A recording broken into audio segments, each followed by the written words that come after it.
Cam, 32 goals now for you. Was there a point, once you got past the 30 plateau, did you kind of breathe again a little bit? I guess you could say that.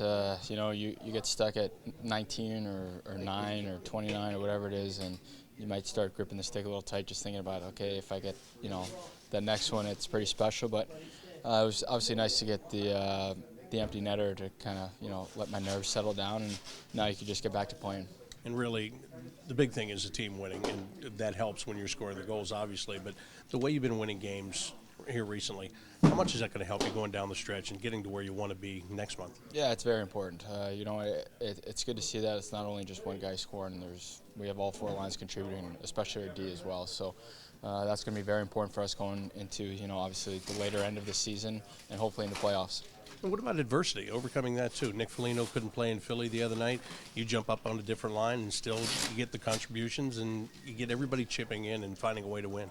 Yeah, you want depth, and obviously with some of the trades that we made at the deadline, a little more depth definitely helps. It's just that next man up.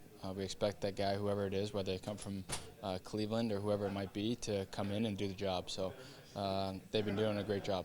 As the team gets healthy here, and almost everybody is now, there is a good sense of competition, isn't there? Because everybody knows you've got to be one of the best, or you might not be in the lineup that very night.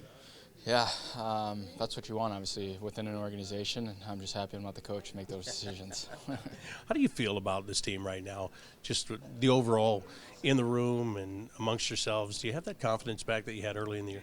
Absolutely. I mean, even when after that 16-game winning streak and we went in that little lull of the season where we weren't winning, won one, losing one, we still had the confidence. But now I feel like we're showing it a little bit even more during that 16-game winning streak.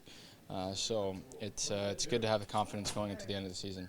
Is it easier to focus now when the games are winding down here, when you get down to the 14, 13, that you're still taking them one day at a time, but there is that focus on the final outcome? Yeah, you know what, you got to take it one day at a time. You can't look too far. There's still a lot of points to gain, and a lot of teams are still fighting for their playoff lives, and it's going to be really tight going into the last little stretch. So focus on what you can focus on, and that's just taking each day at a time and playing good. This Florida team is desperate. They're also a team that is probably more healthy than the last time you saw them. How dangerous will they be? Yeah, they got some pretty dangerous players. I saw last night they laid a pretty good beat down on Toronto, I think 8-1 or whatever it was. So I'm sure they have a lot of confidence coming into our building, and we just got to play our game. We'll be fine.